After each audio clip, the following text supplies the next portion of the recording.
대전 MBC 라디오 3830 상담실 본격적인 상담에 앞서서 오늘은 앞니 충치에 대해서 알아보도록 하겠습니다. 도움 말씀의 바른길 치과 정기룡 원장입니다. 안녕하세요. 네, 안녕하세요. 네, 치과 치료를 하는 가장 큰 원인이 충치일 것 같은데요. 대부분 충치는 어금니에 많이 생기지 않나요? 네, 충치는 대부분 어금니에 생기는 경우가 많습니다. 작은 어금니나 큰 어금니 모두 충치가 생길 가능성이 크죠.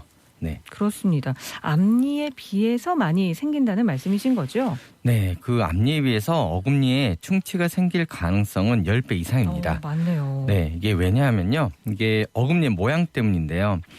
어금니에 씹는 면을 보면 평평하지 않고 굴곡 있잖아요. 네. 바로 이 굴곡 때문에 충치에 이완될 가능성이 큽니다. 굴곡이 있으면 굴곡과 굴곡 사이엔 패인 부분이 생기거든요. 네.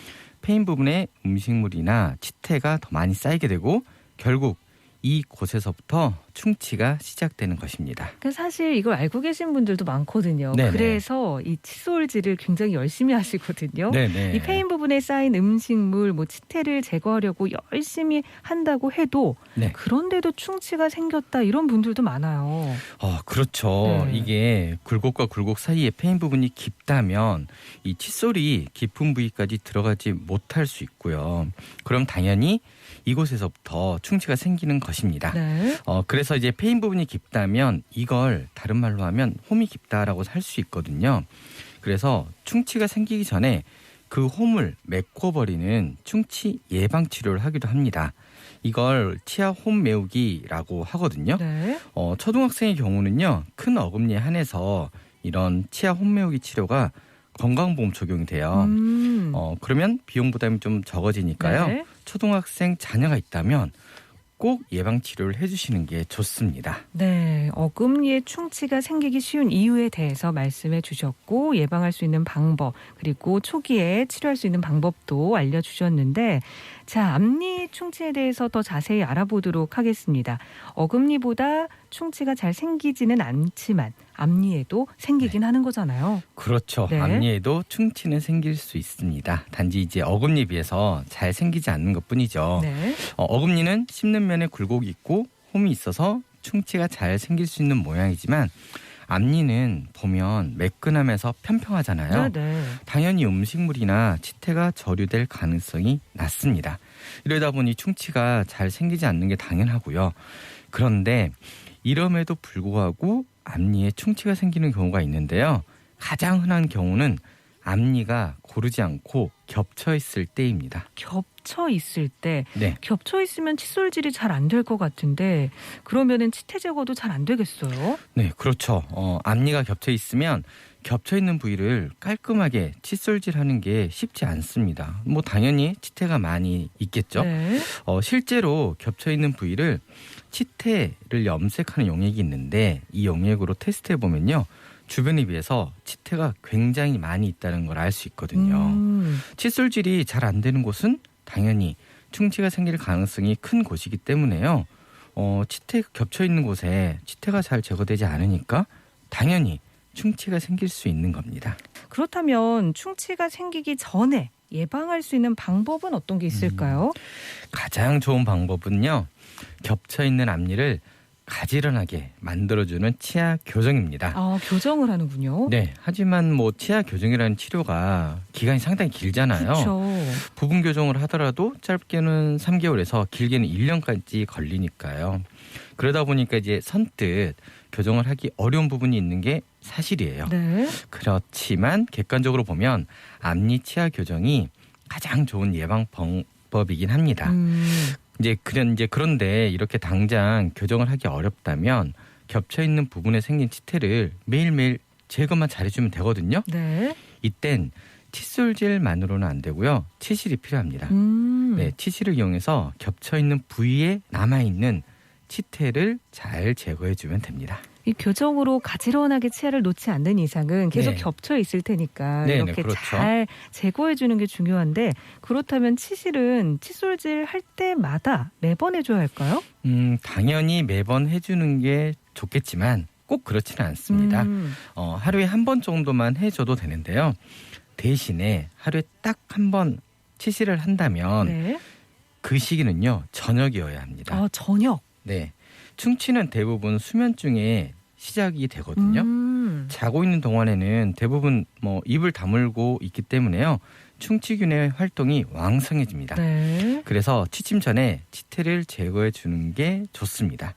그럼 이제 이와 마찬가지로요. 만약 하루에 딱 한 번만 칫솔질을 해야 된다면 아침, 오후, 저녁 중에 언제 하는 게 좋을까요? 이것도 네. 그 세 개 중에 하나를 선택해야 한다면 물론 뭐 식사한 다음에 당연히 칫솔질을 해야겠지만 하루에 한 번이라면 저녁일 것 같은데요. 네, 맞습니다. 이게 수면 중에 충치균이 활동을 많이 하니까요. 네. 잠들기 전에 저녁엔 칫솔질을 꼭 해야 합니다. 이제 그런데 만약 저녁 식사를 하지 않았다면 어떨까요? 저녁 식사를 하지 않았더라도 네. 뭐든 먹었을 거잖아요. 네, 물이든 뭐든 네. 그 전에 뭐든 먹었을 테니까 칫솔질을 해야 되지 않을까요? 네, 그렇죠. 이게 식사와 상관없이 칫솔질을 해야 합니다. 그럼 만약 아침, 점심, 저녁 모두 금식을 하고 있는 경우라면 네. 어떨까요? 이제 금식하는 경우 있잖아요.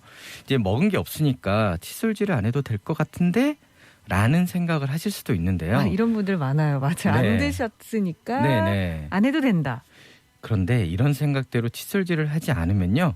충치 바로 생깁니다. 물론 잇몸에 염증이 생길 수도 있고요. 네. 칫솔질이라는 게 남아있는 음식물이나 치태를 제거하는 것이라고 말씀을 드렸는데요. 음식물은 식사를 하지 않아서 없다고 하더라도 치태는 음식물과 다릅니다. 네. 치태는 지금 이 순간에도 입안에서 계속해서 만들어지고 있거든요. 우리 아이들이 또 많이 그러잖아요. 뭐 안 네. 먹었으니까 안 하고 네네. 싶다고 이렇게 떼쓰는 네네. 경우도 있는데 뭘 안 먹었다고 하더라도 무조건 이렇게 칫솔질을 해야 한다는 거. 겹쳐있는 앞니 사이에 생길 수 있는 충치를 예방하기 위해서는 치실을 사용하는 것도 필요하고 네. 그 매번 치실을 사용하는 게 힘들다면 저녁이라도 꼭 해줘야 된다. 이렇게 또 얘기를 해주신 게 맞죠? 네네. 추가로 말씀드리자면 저녁이라도 꼭 치실을 사용해서 치아 사이 치태를 제거해 주셔야 하는데 이건 식사를 했느냐 안 했느냐 상관이 없습니다. 네네. 네, 앞니가 겹쳐 있는 분들 생각보다 굉장히 많거든요. 그리고 겹쳐 있는 치아 사이에 충치가 생겨서 치과에 오시는 분들 역시 굉장히 많습니다. 네네. 이게 충치가 한 번 생겨서 치료를 받게 되면요. 치료가 단 한 번으로 끝나는 경우는 없습니다. 평생 재치료를 할 수밖에 없거든요. 네. 치과에서 충치 치료 많이 하잖아요. 네. 그런데 이 충치 치료라는 게 충치라는 질병의 속도를 늦춰서 내 치아를 평생 사용할 수 있도록 도와주는 충치 브레이크라고 생각하시면 좋을 것 같습니다. 그러니까 완치가 아닌 거잖아요. 네, 그러니까 그렇죠. 가장 중요한 거는 애초에 충치에 걸리지 않게, 네. 충치가 생기지 않게 예방하는 게 중요하겠습니다. 뭐 지금 점심시간 다 되고 있는데 식사하시고 나서 양치하시는 거는 기본이고요. 네. 그리고 뭐 드시지 않았더라고 하더라도 양치 잘 해주시고 특히나 이렇게 이 치아 충치, 이 앞니 충치 같은 경우에는 겹쳐 있을 때는 더더욱 신경을 써주시는 게 좋겠습니다. 그래서 앞니 충치에 대해서까지 알아봤습니다. 오늘 도움 말씀에 정기룡 원장이었습니다. 오늘 말씀 고맙습니다. 네, 수고하셨습니다.